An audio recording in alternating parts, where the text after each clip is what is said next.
Hey, Wondering Jews listeners, it's Yael Steiner, host of Jewish History Nerds, with my friend and colleague, Jonathan Schwab.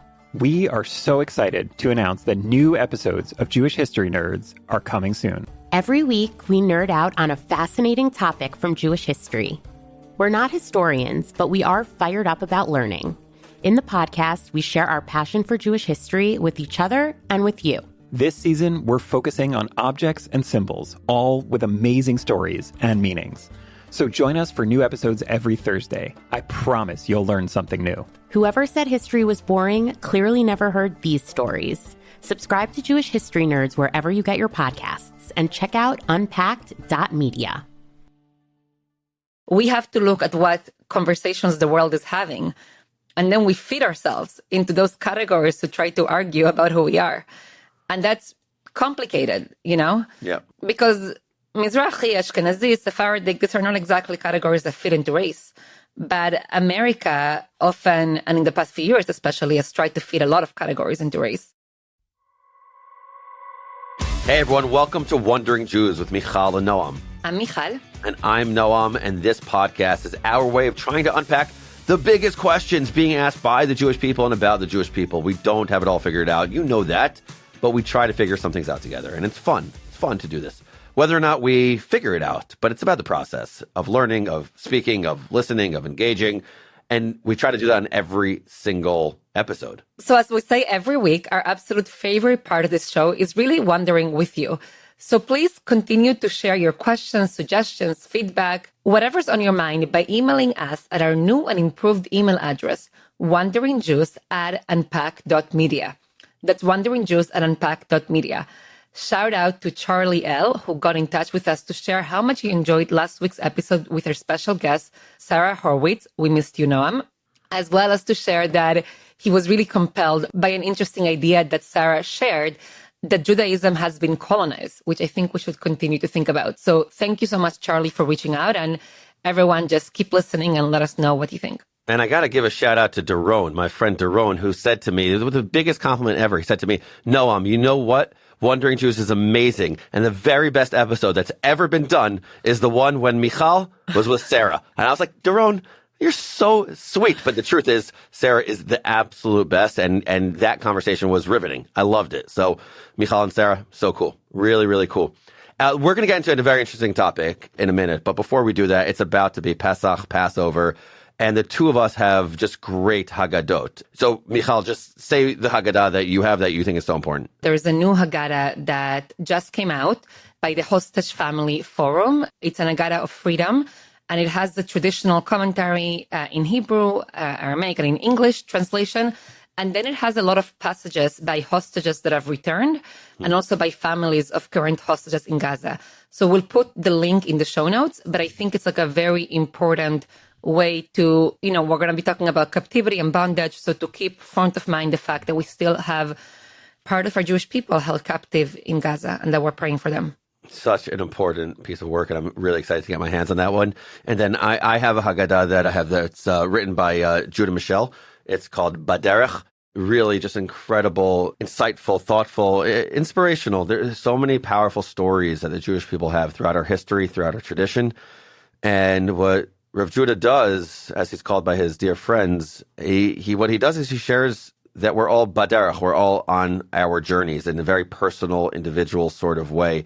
And we all connect to different stories and different parts of our story. So I love this Haggadah, Baderech. Such an awesome and inspirational read. I've found myself getting up early in the morning even to just read the stories and to get myself ready for Pesach. Okay, so Mijal, you wrote a really powerful piece in the Sapir Journal. The Sapir Journal is a journal that's put out by the Maimonides Fund. The editor-in-chief of it is Brett Stevens, and the director of the institute is my brother. So, and you're a scholar in residence at the Maimonides Fund. And you wrote a really, really just compelling, and I don't know if I'd call it brave, but we could get into that because I want to know what the feedback has been. But important article called "Why I Am Not a Jew of Color." And so I want to talk to you about this topic, and I want to qualify it a little bit because today we're going to be wondering about this concept of Jews of color. And in my life, I divided it up into two different categories. Category number one is that, like, when I read this article, I was thinking, 95% of the people that I work with, that I have a professional relationship with, the schools that I talk to, the students, I think this would be like insanely compelling and they'd be so interested in it. And then I would also argue that 95% of my immediate friend group might be like, I don't really know what you're talking about. It seems like a really intellectual topic. Is Jews of color, not Jews of color? What does this even mean? What is this language? Is this just an intellectual topic, or is this something that's very relevant to really everyone? Well, first of all, Noam, I'm impressed. You read the whole thing, so I did. I read it for twice. Doing that. It was long. I read it twice. I read it twice. Oh my gosh, why twice? Poor you. Well, I read it twice. It's like I barely wrote it once, It's No. There's like poetry in your language at times. Okay. And the first time I read it as just a consumer of Sapir. The second time I read it to prep for the show. Okay. Okay, fine. All right. So I think that you're right, that this was an article that is talking to a conversation that's been really alive in what we might call the Jewish establishment. That's been really alive in academia, in the Jewish nonprofit world, in areas like that. And that there's a lot of concepts here, or maybe a lot of debates that wouldn't have been present in the more popular discourse. At the same time, I would say, I do think this topic has big, broad implications for all Jews and just people who think about America in general. I've gotten actually like a lot of feedback. I'm still I try to respond to everybody that reaches out to me. It's taking a while. So what's the most provocative or controversial thing you've gotten in response? The responses that I got, and the people who are listening don't even know what I said yet, but the responses that I got overwhelmingly were very positive and like thanking me for writing this. And then some people did ask, I think there wasn't so much disagreement. It was more like questions like, well, but then what about this? Or what about that? Or like, how then should we help Jews who are dealing with racism? Or is the implication to what you're saying that we should be okay with calling Jews in America mostly white? There were a lot of like big questions that people had to follow up on this. Okay, so what was your thesis? What was the thesis of this piece? Okay, so the thesis, sometimes when you write something so long, and this is like the edited shorter version of what I originally wrote, which was probably closer to 8,000 words, but thank God for, Phil and other editors at Sapir. But my thesis... Shout out to Phil Getz. That guy knows how to edit a piece. Yes. Thank you, Phil, for saving me for myself. So my thesis was like this. I took on this label of Jews of color, and I argued on a personal level, that it shouldn't be used to identify someone like me. Meaning, even though you are from Argentina, originally from Syria, your skin complexion is not white. Yes, even though A, I am not white, but B, even though there was an effort by researchers and scholars to define Jews of color to include people like me. Right. So that was like one argument. And the second argument was that I was opposed to this term as applied to me, not just because I don't think it should for different reasons, but also I identified its usage in the Jewish establishment as often having a vision around Jews and race that I disagree with, because I think it flattens the complexity of Jewish history and the American Jewish experience. A different, let me try to break that down for you now. Yeah. A different way of saying that is that I argued that the way the category of Jews of color was created and the way it was applied was basically, I'm going to say it's like a little bit sharper than the way I wrote it with more nuance, was basically accusing white Jews and the white Jewish establishment of a certain amount of bias and racism in terms of how they think about Jews. And I argued can I read you the exact quote? Yeah, read it. Okay. As a non-white Jew, I don't identify as a Jew of color because the term often feels more focused on white Jews than on people like me. Specifically, for many, the political project linked to the term Jews of color insists on coloring white Jews with the white guilt of American racial discourse. That was a lot to unpack right there. Yes. Why do you love that paragraph? I think it's a good thesis statement, and it already has disclaimers that I carefully put there. Well, I would add one other part of what I think is your thesis, which is that it's just actually your last paragraph, which I'll read out loud, which you said, I once spoke with my father, a Sephardic rabbi, about a clear instance of discrimination he faced in an Ashkenazi network. Jokingly, I said, let's write an op-ed about Ashkenormativity, and racism for a liberal news outlet. It'll go viral and fix this immediately. My father, whose brown skin reflects his Argentinian and Syrian roots, turned pale. You want me to betray my Jewish brothers and sisters in public? I actually think that's a big part of your thesis also, though. Yeah. Yes, I agree. But let me maybe unpack that a little bit. Part of what I saw in that episode, and I really remember this moment. And the reason that this stayed with me is that even though my suggestion was half joking, I realized how much I was basically suggesting to him, let's take these dynamics that you're experiencing and let's use this moment in America and the way that America is thinking about race with a lot of the implications there. Yeah. And let's superimpose that because it's going to, help you, go viral and get certain things. And my father was like, why would I do that? Which doesn't mean, by the way, that you shouldn't fight discrimination or you shouldn't call it out.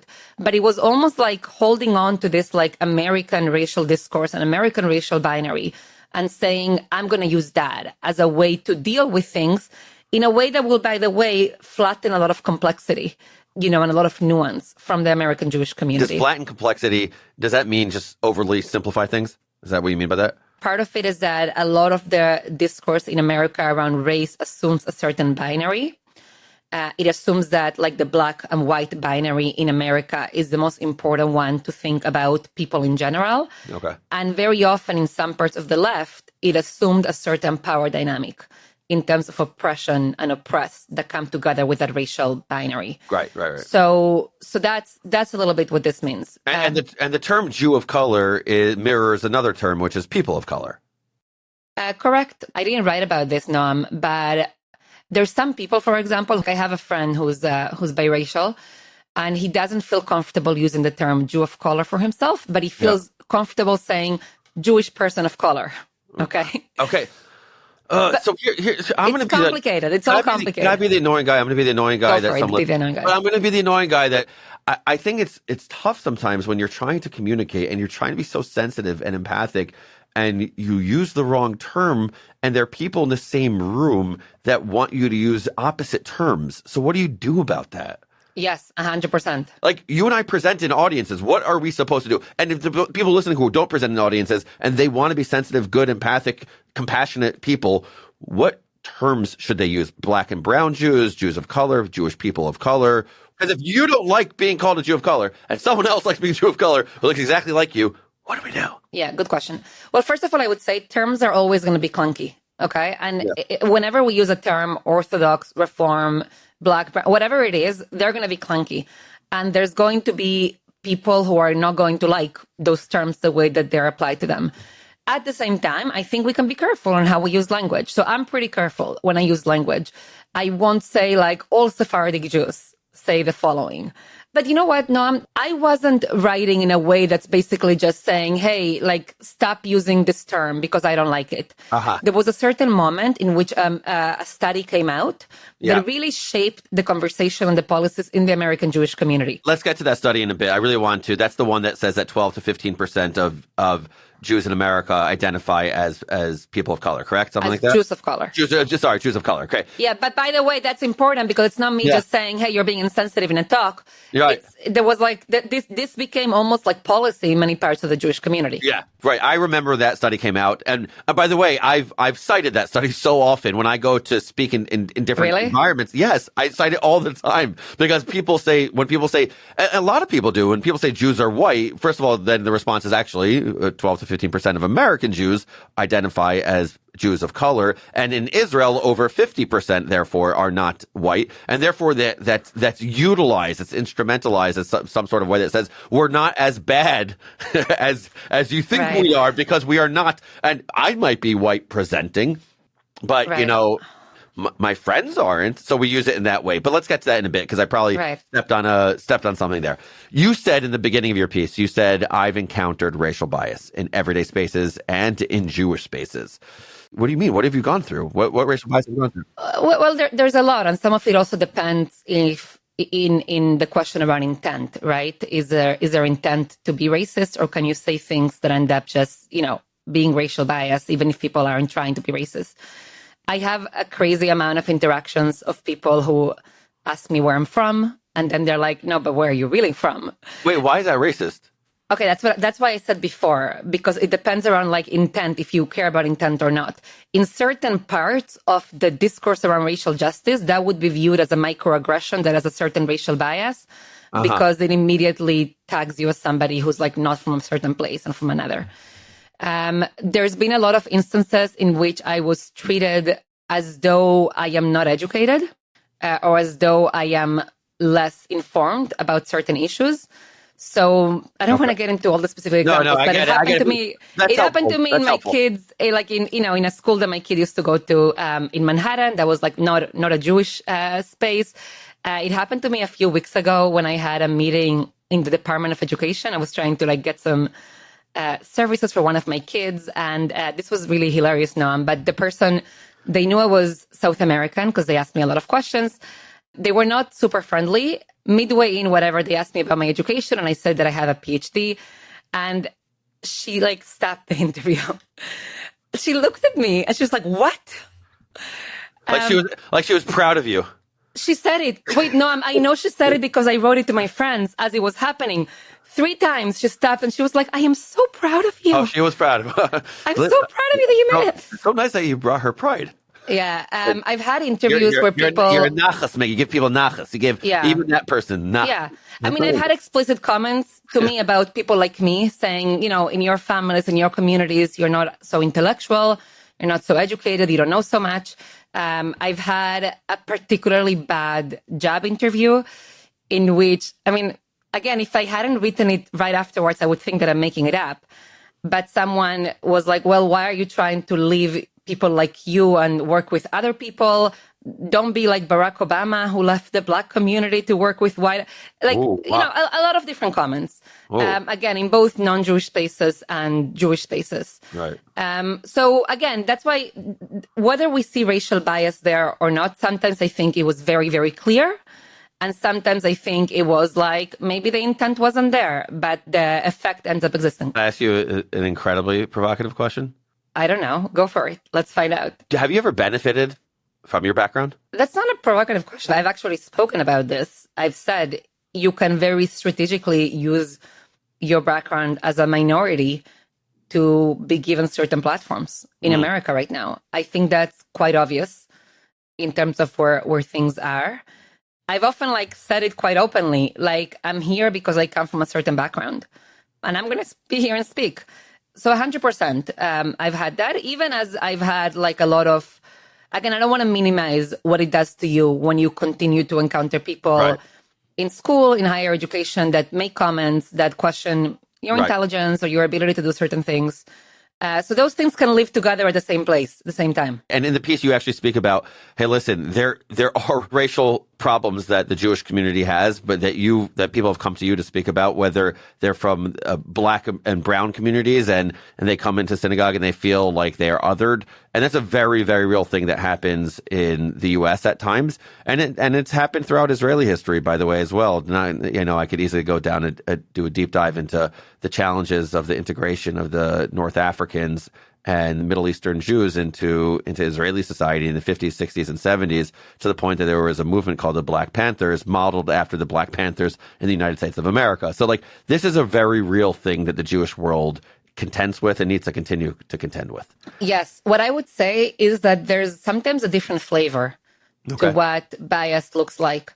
In Orthodox spaces, I've experienced a different kind of bias than in liberal Jewish spaces. Even as in both, I will experience certain bias. What's the difference? That's interesting. I'm gonna simplify a lot. So I think in Orthodox spaces, in Ashkenazi majority Orthodox spaces, I've often experienced there's an acceptance that I belong because I am coded as Sephardic and Middle Eastern, and that's a normative part of the Jewish experience.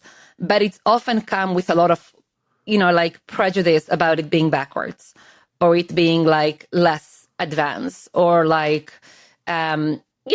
well-meaning, so exotic, so colorful.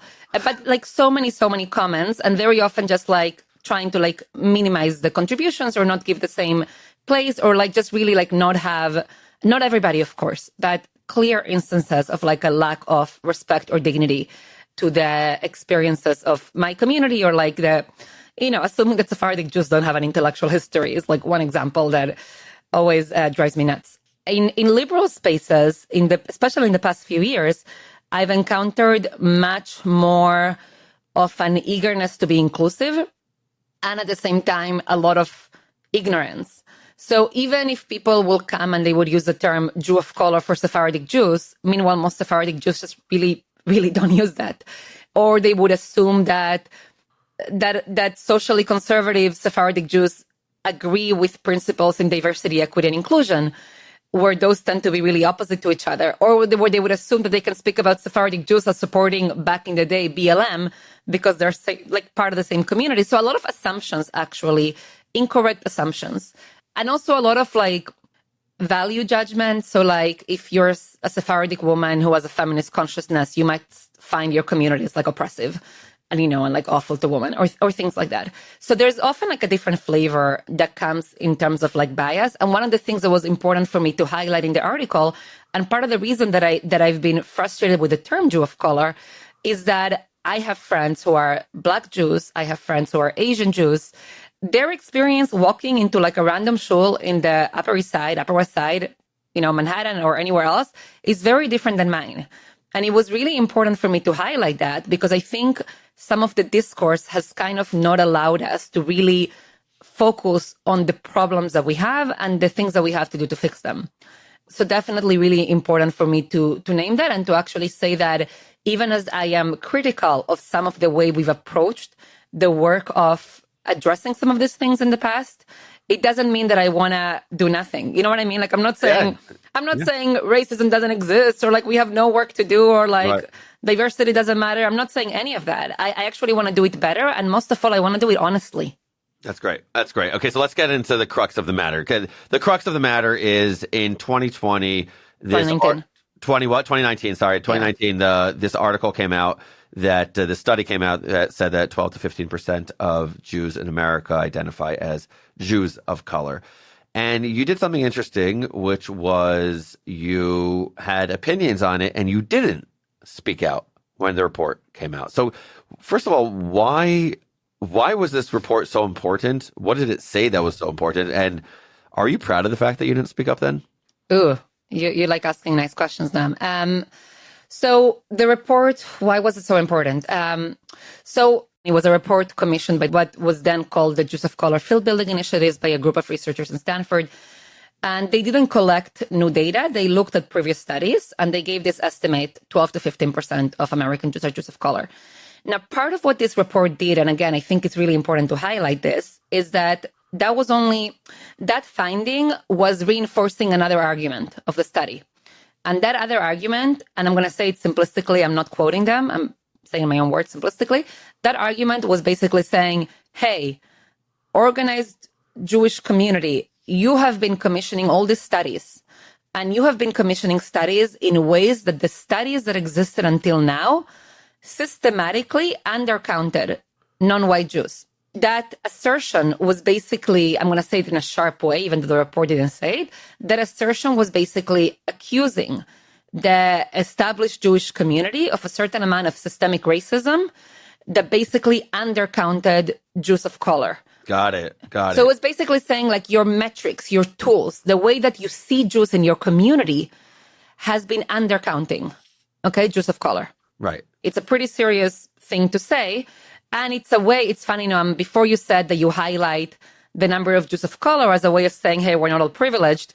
But what this argument did, and what many other arguments have done, is they do that while they give certain guilt to the white Jews. Do you get what I'm saying with that? I totally get what you're saying. And I'm wondering, I know it's not the exact same thing, but it feels like there's an analogy. You know how like a lot of people in the Israel advocacy world, and it doesn't have to be an advocacy at all. So it could just be teaching the history and the reality of the state of Israel. Over 50% of Israeli Jews are actually not white.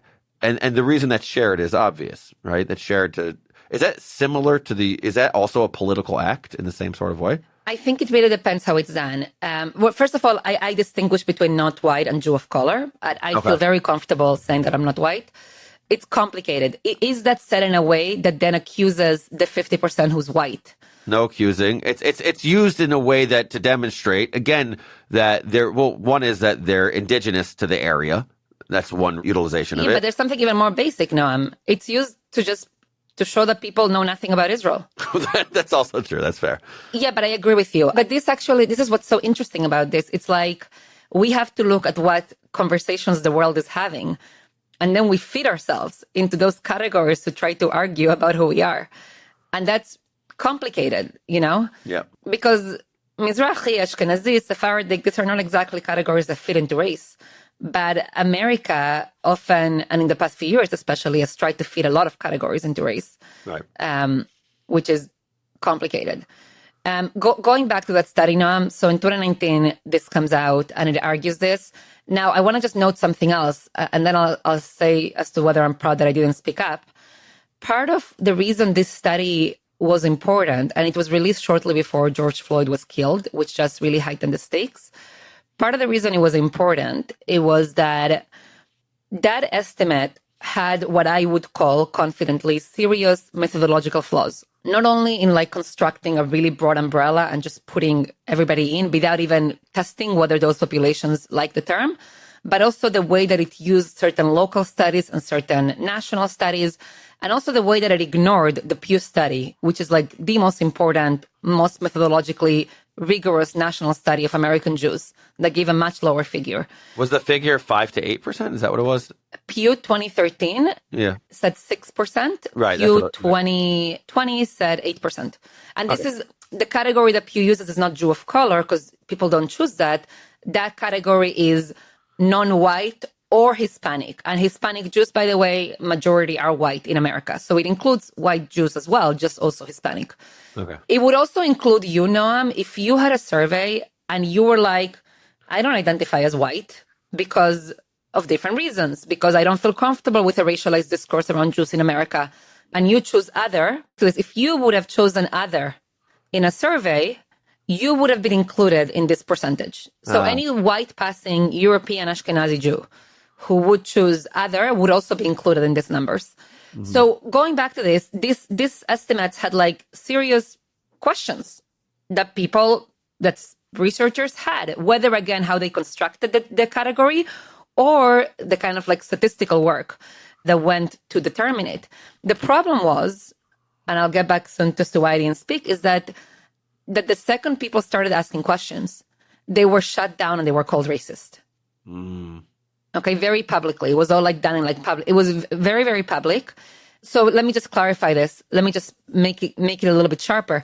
If someone says, this is our estimate, and this estimate shows that the American Jewish community was not acting well towards Jews of color because it's much higher than previous estimates, then the second you question the estimate, they're going to say, wait a second, what are you not trying to help us with the work of fighting racism? You know what I'm saying? If the estimate itself is part of the proof, right, of a certain vision of the Jewish community, the second that you ask it, you're opposing the work of anti-racism. Does that make sense? Yes, it makes sense, and it makes for a difficult climate to be curious and to ask questions. By the way, I was just thinking of a journal that I would create to rival Sapir. It's called If I Had the Guts. And then all the articles that would emerge in this journal called If I Had the Guts. I'm trying to think of articles that I may have written and then never sent to publish. Examples of these. But what? So are you happy? Did you make the right decision? I don't know. I think it would have. I'm definitely not proud that I didn't write then, but I'm also not upset with my past self because I understand what was going on back then, and to write at that time would have very quickly put me in a very specific box in the organized Jewish community. There's also the idea, though, that in the Bible, in the Hebrew Bible, it says, which means you should reproach your brothers and sisters, and but you have to do it in a way that essentially they will hear. So it's also the case that, that 5 years ago, if you shared an idea that was the same idea that you have now, it might not have been the right time. So there's no value in offering rebuke if the person listening isn't interested to hear what you have to say, or if the undecided voter isn't interested in what you have to say at that moment. Yeah.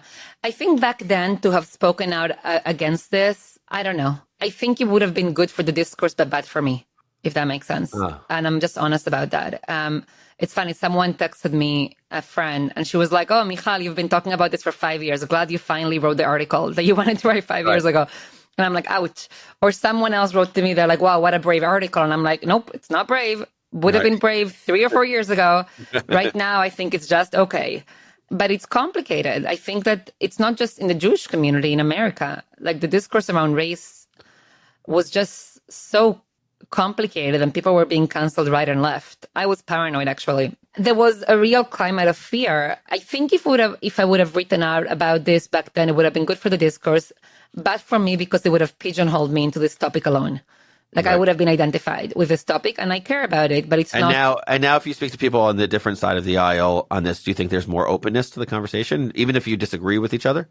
I think 100%. I've heard from so many people who were involved in this. Oh, wow. In different ways. Yeah.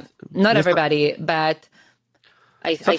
Sometimes timing really matters. Sometimes timing really matters. Could I ask another question? Somewhere in this, in your dissertation here, you make mention of the civil rights movement. Is that right? Yeah, I was trying to understand why is it that so many of us were okay with this inflated statistic and we're okay with the kind of climate in which we couldn't ask questions. You know what I mean? Yeah. It's like, why is it that so many of us were like, okay. And I argued that it came out of like guilt because a lot of American Jews realized that we hadn't dealt with big questions around race and class in America. But I argued that came together with a move, and I'm not saying this is like the authors of the report, I'm just talking about that cultural and intellectual moment in America, that came together with a move in which there was an attempt to do like a certain revisionism of history. So that revisionism included minimizing the role of Jews in the civil rights movement. Right. And also trying to pigeonhole Jews as privileged and white, and trying to argue, for example, that racism, that anti-Semitism doesn't fit, like it's in a lower place than racism because it's not systemic or this or that. I think there was a real legitimate project for greater recognition for people of color in America and Black Americans and non-white Jews and Black Jews, and that this movement in some spaces got caught up in an ideological moment that had a very sharp sense of a racial binary and very sharp ideological distinctions. And I argue American Jews and Jews in general, we don't fit into a lot of the narratives. We don't fit. We really don't fit. And have you ever been to Selma? Yes, I have. Have you been to the museum? I've been to the museum there. Yeah. And I asked the docent there about Abraham Joshua Heschel. You know, I don't, in your article, I do have the anxiety that I don't want to be considered self-absorbed to think that the story of civil rights was about the Jewish people. But Jewish leaders played a real role, a very real role in the civil rights movement. And I asked the docent there where Abraham Joshua Heschel was in all of the pictures. And he goes to me, "Who's Abraham Joshua Heschel?" And it was such a crazy moment for me because I was like, "What, Abraham? Like the guy that's in the front of the, you know, he marched next to MLK." He's like, "Oh yeah, I know, I've heard of him. There's a picture of him somewhere back there." And this was just 2 years ago. And you know, on the one hand, like I said, I don't want to come across as self-absorbed that the civil rights is about the Jewish people. It's not. And there was a major role. Like I recently spoke at a school in LA, this private school in LA. And I read to them a quote that I want to read to you. I read to them this quote. I said, "There is an evil which most of us condone and are even guilty of, indifference to evil, where you remain neutral, impartial, and not easily moved by the wrongs done unto other people. Indifference to evil is more insidious than evil itself. It is more universal, more contagious, more dangerous." And then I asked everyone who said this quote.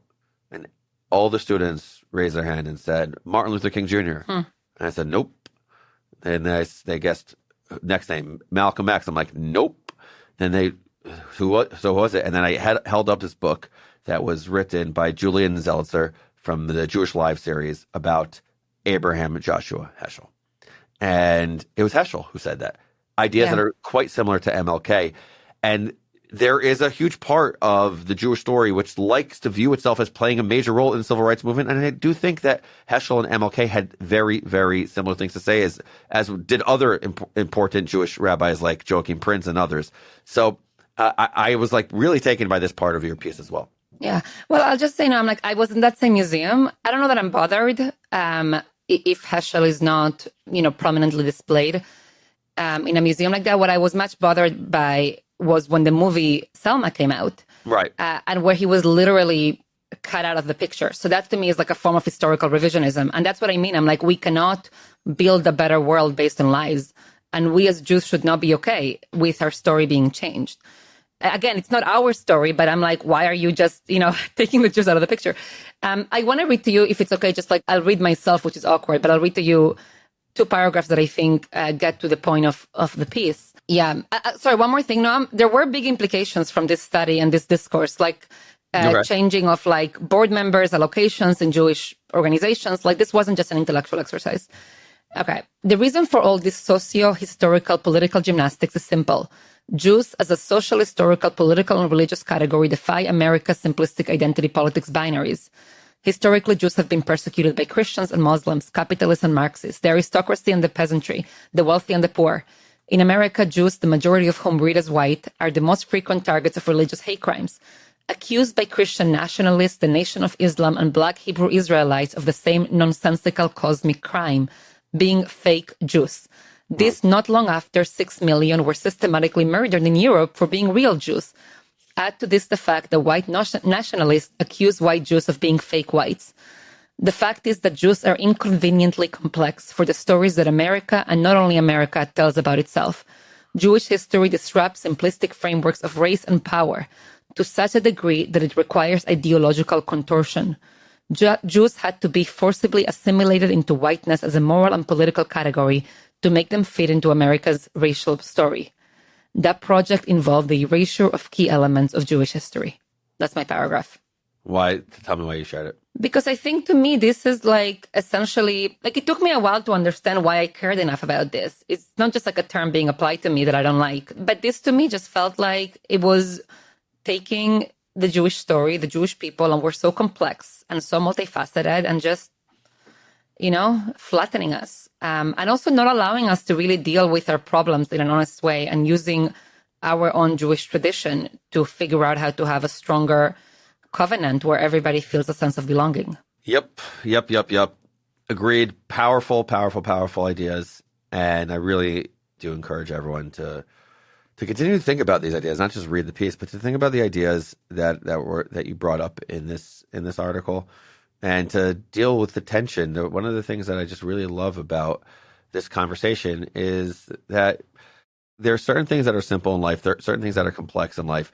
And when you simplify the complex, you're doing something wrong. And when you complexify the simple, you're doing something wrong. The identity of the Jewish people is complex, and the conversation around this is complex. And you provided some history, some context, and some language, and some guidance for how to think about all of these complex topics. Thank you. I love that sentence, Noam, that we shouldn't simplify the complex and complexify the simple. That's really good. Let's see what we can do with that. So, thank you for reading it twice, Noam. Really appreciate it. With joy. Third time? That much joy? Just kidding. Anyway, Wandering Jews with Mijal and Noam is a production of Unpacked, an OpenDor Media brand. Subscribe wherever you're listening to this pod and follow Unpacked on all the regular social media channels. Just search for it at Unpacked Media. And if you enjoy Wondering with us, please share this and other episodes with your friends, family, whoever you think will enjoy too. And most of all, be in touch with us by writing to us at wonderingjews@unpacked.media. That's wonderingjews@unpacked.media. This episode was hosted by me, Noam Weissman. And by me, Mijal Bitton. And our researcher for this episode is Leora Rothschild. Rob Pera is our audio editor, and we're produced by Michael Weber and Rifki Stern.